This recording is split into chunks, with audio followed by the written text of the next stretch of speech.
بسم اللہ الرحمن الرحیم الحمد للہ الذی عز العلم فی الآثار والصلاة والسلام علی النبی المختار وعلی آلہ وصحابتہ الاخیار اما بعد فاعوذ باللہ من الشیطان الرجیم بسم اللہ الرحمن الرحیم وَاعْلَمُوا أَنَّمَا أَمْوَالُكُمْ وَأَوْلَادُكُمْ فِتْنَةٌ وَأَنَّ اللَّهَ عِنْدَهُ أَجْرٌ عَظِيمٌ آمنت باللہ صدق اللہ العظیم صلی اللہ علی حبیبہ محمد وعلی آلہ واصحابہ وبارک وسلم۔ ناظرین، آج کا ہمارا موضوع بہت اہم ہے۔ 4 سالہ بچے سے لے کر 10 سالہ عمر تک کے بچوں کی آقا علیہ الصلوۃ والسلام تربیت کیسے فرمایا کرتے تھے۔ آج ہم نے وہ چیزیں ساری اکثر وہ عرض کرنی ہیں۔ سب سے پہلی بات تو یہ ہے کہ جو کوئی بڑا انسان ہے اس کو چاہیے ادھر ادھر جہاں کہیں بھی ایک تربیتی مراکز میں جاتا ہے اپنے وہ بچوں کو تعلیم سکھانے کے لیے اگر ساتھ لے جاتا ہے تو بہت اچھا عمل ہے۔ دیکھیں، اس کی ہمیں کئی مثالیں دور نبوی میں ملتی ہیں۔ آقا علیہ الصلوۃ والسلام جہاں تشریف لے جاتے، حضرت انس رضی اللہ تعالیٰ عنہ حضور کے ساتھ ہوتے تھے۔ اور دوسری مثال ہمیں ملتی ہے حضور کے چچا زاد بھائی حضرت عباس رضی اللہ تعالیٰ عنہ کے جو بیٹے ہیں، ان کو آقا علیہ الصلوۃ والسلام ساتھ لے جایا کرتے تھے۔ اور بعض روایات میں کہ حضرت جعفر طیار رضی اللہ تعالیٰ عنہ کے صاحبزادے حضرت عبداللہ، حضرت عبید اللہ اور حضرت قصیر رضی اللہ تعالیٰ عنہ، حضور ان کو ساتھ لے جایا کرتے تھے۔ اور چوتھا یہ کہ اپنے چچا زاد بھائی حضرت فضل رضی اللہ تعالیٰ عنہ کو بھی حضور اپنے ساتھ رکھا کرتے تھے۔ اور ساتھ رکھا کرنے کا مقصد یہی تھا کہ آقا علیہ الصلوۃ والسلام فرماتے تھے انی اعلمک کلمات، کہ میں تمہیں اب چند وہ کلمات سکھاتا ہوں۔ تو معلوم ہوا کہ جہاں کہیں تعلیمی مراکز ہوں، اپنے بچوں کو تعلیم کے لیے ساتھ لے کے جانا، کہیں دستار فضیلت کے جلسے پر ساتھ لے کے جانا، کہیں سکول میں کسی کہ لیکچر کی سماعت کے لیے ساتھ لے کے جانا اور اگر نماز کی عمر کو پہنچ چکے ہیں تو پھر مسجد میں ساتھ لے کر جانا، یہ بھی آقا علیہ الصلوۃ والسلام کا مبارک وہ طریقہ ہے۔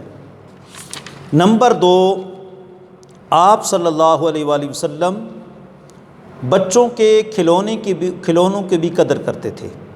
بچوں کے کھلونے کی قدر کرتے تھے۔ مثلا حضرت ابو عمیر بن ابو طلحہ رضی اللہ عنہ کے متعلق مشہور روایت ہے، الادب المفرد کے اندر بھی ہے، اور اس کے علاوہ مزید کتب حدیث میں بھی ہے کہ ان کی ایک چڑیا ہوتی تھی، پرندہ ہوتا تھا، بلبل وہ رکھتے تھے۔ تو سرکار کبھی تشریف لے جاتے اور ان کے ہاتھ میں نہ ہوتا تو آپ فرماتے یا ابا عمیر ما فعل النغیر، ابو عمیر تم نے کیا کیا ہے اس چڑیا کو؟ تو یہ سرکار کا انداز محبت ہے۔ اور بعض روایات میں ہے کہ ام المومنین حضرت عائشہ صدیقہ رضی اللہ عنہ کا جب حضور کے ساتھ نکاح ہوا تو کچھ کھلونے وہ ساتھ لے کر آئی تھیں، اور ان کی سہیلیاں گھر میں آ کر ان کے ساتھ وہ کھیلا کرتی تھیں۔ تو لہٰذا یہ بھی ایک وہ اچھا طریقہ ہے۔ آقا علیہ الصلوۃ والسلام اس کی وہ قدر کیا کرتے تھے۔ اور تیسری بات یہ کہ آقا علیہ الصلوۃ والسلام جو اجتماعی بچوں کا کھیل ہوتا تھا اس میں بھی آپ خلل نہیں ڈالا کرتے تھے۔ مثلا حضرت انس رضی اللہ عنہ فرماتے ہیں کہ ایک دن ایسا ہوا کہ میں حضور کی برگاہ سے چلا گیا، اب کیلولہ کا وقت ہے، سرکار استراحت فرمائیں گے، میں باہر گیا، بچے کھیل رہے تھے تو میں بھی ساتھ کھیلنا شروع ہو گیا۔ آقا علیہ الصلوۃ والسلام وہ تشریف لائے اور پھر سرکار نے مجھے بلایا اور فرمایا کہ انس یہ فلاں کام جاؤ۔ آپ فرماتے ہیں میں چلا گیا اور آقا علیہ الصلوۃ والسلام درخت کے سائے میں بیٹھ گئے۔ یہ سرکار کی عاجزی ہے، لیکن اجتماعی کھیل کی سرکار نے قدر کی ہے۔ باقی بچوں کو آپ نے روکا نہیں، حضرت انس کو بھی روکا کوئی نہیں، بلکہ جو کام تھا اس طرف آپ نے وہ بھیج دیا۔ اور اگلی ہدایت اور اگلی تربیت یہ بھی آقا علیہ الصلوۃ والسلام کی تربیت تھی کہ ماں سے چھوٹے بچے کو جدا نہیں کرتے تھے۔ دیکھیں حضرت ابو ایوب انصاری رضی اللہ تعالیٰ عنہ فوجی دستے میں جب آپ فوجی دستے پر آپ مقرر تھے تو آپ نے چھوٹے بچوں کو ماؤں سے جدا کیا، وہ بچے رونا شروع ہو گئے، تو پھر حضرت ابو ایوب انصاری رضی اللہ تعالیٰ عنہ دوبارہ ان کو ملا دیا اور کہا کہ مجھے آقا علیہ الصلوۃ والسلام کا وہ فرمان یاد آیا۔ سرکار نے فرمایا کہ یہ جو شخص بھی ماں اور اس کے بیٹے میں جدائی ڈالتا ہے، اللہ تعالیٰ قیامت والے دن اس کے پسندیدہ لوگوں سے اس کو جدا کر دے گا۔ اور یہی وجہ ہے کہ آقا علیہ الصلوۃ والسلام مجلس جب لگتی تھی اس بات کا بھی خاص آپ خیال رکھتے تھے، اور آپ فرماتے تھے کہ لا یجلس الرجل بین الرجل وابنی فی المجلس۔ آپ فرماتے تھے کہ جب میری مجلس میں بیٹھو تو جو چھوٹا بچہ ہے وہ باپ کے ساتھ بیٹھے، ان کے درمیان کوئی تیسرا آدمی نہ بیٹھے جو ان کے درمیان جو ہے وہ جدائی پیدا کرا دے۔ تو یہ بھی آقا علیہ الصلوۃ والسلام نے حکمت اپنائی، کیونکہ بچہ اپنے باپ سے مانوس ہوتا ہے، اسے کوئی شرم آر محسوس نہیں ہوتی، وہ بات پوچھ سکتا ہے دوران مجلس، کان میں بات کر کے سمجھ سکتا ہے۔ تو یہ بھی آقا علیہ الصلوۃ والسلام کا جو ہے وہ مبارک طریقہ ہے۔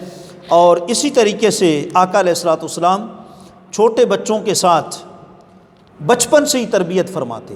مثلا حضرت انس رضی اللہ عنہ فرماتے ہیں سرکار نے مجھے فرمایا کہ بیٹے انس، صبح و شام تمہاری کوئی ایسی نہیں آنی چاہیے کہ تمہارے دل میں کسی مسلمان کے بارے میں کوئی جو ہے وہ ذرا بار بھی دھوکہ فریب ہو۔ اور فرمایا یا بنیا وذالک من سنتی ومن احیا سنتی فقد احبنی ومن احبنی کان معی فی الجنہ۔ اور ایک روایت میں ہے کہ من احیا سنتی فقد احبنی ومن احبنی فقد احبنی اللہ، کہ انس یہ میری سنت ہے، جس نے میری سنت سے پیار کیا وہ جنت میں میرے ساتھ ہوگا، یا جس نے میری سنت سے پیار کیا اس نے مجھ سے محبت کی، جس نے مجھ سے محبت کی اللہ تعالیٰ اس کو اپنا جو ہے وہ محبوب بنا لے گا۔ اور ایک اور ہدایت نبوی بچوں کے بارے میں یہ بھی ضروری ہے کہ آقا علیہ الصلوۃ والسلام بچوں کو دعا دیا کرتے تھے اور بد دعا نہیں دیا کرتے تھے۔ حضرت انس کی والدہ حضرت ام سلیم رضی اللہ عنہ فرماتی ہیں کہ میں حضور کی خدمت میں جب چھوڑ گئی تو میں نے عرض کی کہ میرے بچے کے لیے دعا کریں، تو سرکار نے اللہم اکثر مالہ وولدہ وادخلہ الجنہ دعا فرمائی، یا اللہ یہ جو انس ہے اس کے مال میں اولاد میں اضافہ فرما اور اس کو جنت کا داخلہ عطا فرما۔ تو آپ فرماتے ہیں کہ اللہ کریم نے کرم فرمایا، سال میں میرا باغ 2 مرتبہ پھل دیتا، اور اللہ کریم نے یہ بھی کرم فرمایا کہ آقا علیہ الصلوۃ والسلام کی دعاؤں کی برکت سے کہ اللہ کریم نے مجھے اولاد، مطلب ہے کہ میرے اور میرے آگے اولاد کی اولاد ملا کر 100 سے زائد اولاد عطا فرمائی۔ علامہ ابن حجر نے فتح الباری میں اس کی صراحت کی ہے۔ تو یہ بھی حضرت انس فرماتے ہیں۔ اور تیسرا فرماتے ہیں انشاءاللہ حضور کے صدقے جنت بھی مجھے مل جائے گی۔ تو سرکار کا یہ بھی جو ہے وہ مبارک جو ہے وہ طریقہ تھا۔ اور اس کے ساتھ ساتھ یہ بھی کہ آپ بچوں کو راز کی بات کی تلقین بھی کیا کرتے تھے تاکہ بچے کے اندر خود اعتمادی جو ہے پیدا ہو۔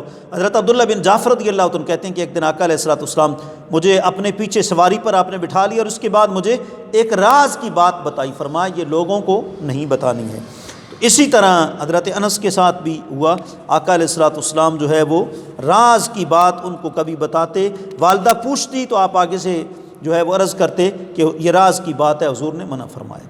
ایک اور ہدایت نبوی بھی ذہن میں رکھیں، اپنے بچوں کے درمیان مساوات پیدا کریں، یہ نہیں کسی سے زیادہ پیار کسی سے کم پیار۔ آقا علیہ الصلوۃ والسلام نے جو ہے وہ فرمایا، صحیح مسلم کی کتاب الہبات کی روایت ہے، اتقوا اللہ وعدلوا فی اولادکم، اللہ سے ڈرو، اپنی اولاد کے درمیان جو ہے وہ محبت اور مساوات جو ہے وہ اس کو قائم رکھو۔ تو اس لیے جامع ترمذی میں آتا ہے کہ اگر بوسے تم نے دینے اپنے چھوٹے بچوں کو، اس میں بھی تم جو ہے تعداد کا خیال رکھو، کسی کو زیادہ کسی کو تھوڑا، ایسا نہیں۔ اور ایک روایت میں آتا ہے کہ آقا علیہ الصلوۃ والسلام خدمت میں ایک شخص آیا اور ایک بچہ اس کا چھوٹا تھا، اس کے پاس آیا تو اس نے اس کو بوسہ دے کے اپنی ران پہ بٹھا لیا۔ پھر جو ہے وہ بچی جب آئی تو اس کو بوسہ دیا لیکن اس کو اپنے سامنے بٹھایا، تو آقا علیہ الصلوۃ والسلام نے فرمایا اللہ سویت بینہما، فرمایا کہ تم نے ان دونوں کے درمیان مساوات کیوں نہیں برقرار رکھی۔ اسی طریقے سے بچوں کو مطلب مختلف چیزوں کا حوصلہ دے کر انعامات دینا، مثال کے طور پر آقا علیہ الصلوۃ والسلام یہ بھی جو ہے وہ طریقہ اپنایا کرتے تھے کہ جو حضرت آپ کے جو چچا تھے حضرت عباس، ان کے بیٹے تھے، ان کو آپ لین قطار میں کھڑا کرتے اور پھر فرماتے جو تم میں سے دوڑ کر میرے پاس پہلے پہنچے گا اسے یہ چیز ملے گی۔ تو یہ بھی آقا علیہ الصلوۃ والسلام ان کو انعامات سے جو ہے وہ نوازتے تھے۔ اور ذہنی آزمائش، ایک علمی مذاکرہ بھی سرکار کرتے تھے۔ حضرت عبداللہ ابن بخاری میں آتا ہے، حضرت عبداللہ ابن عمر کہتے ہیں آقا علیہ الصلوۃ والسلام نے ہمیں ایک دفعہ فرمایا کہ کوئی سرائی درختوں میں سے ایسا درخت، جنگل کے درختوں میں سے کوئی ایسا درخت بتاؤ کہ جس درخت کے پتے نہ جھڑتے ہوں اور لوگوں کو تکلیف نہ پہنچتی ہو۔ تو کہتے ہیں کہ ہم صحابہ خاموش ہو گئے، پھر سرکار نے فرمایا ین نخلت ہو، وہ کھجور کا پودا ہے۔ تو آپ فرماتے ہیں کہ مجھے علم تھا لیکن بڑے بڑے صحابہ موجود تھے، میں نے نہیں بتایا۔ سرکار نے فرمایا اگر تم مجھے بتا دیتے میں تمہیں اتنا اتنا انعام دیتا۔ تو آقا علیہ الصلوۃ والسلام نے بچوں کی اس طریقے سے ترغیب دلائی۔ امام غزالی فرماتے ہیں کہ بچے کے لیے کھیل کود کا بھی تھوڑا سا وقت نکالنا چاہیے تاکہ اس کا ذہن اس سے مزید جو ہے وہ مضبوط ہو۔ اللہ کریم ہمیں قرآن و سنت کے مطابق اپنے بچوں کی تربیت کرنے کی توفیق عطا فرمائے۔ وآخر دعوانا ان الحمد للہ رب العالمین۔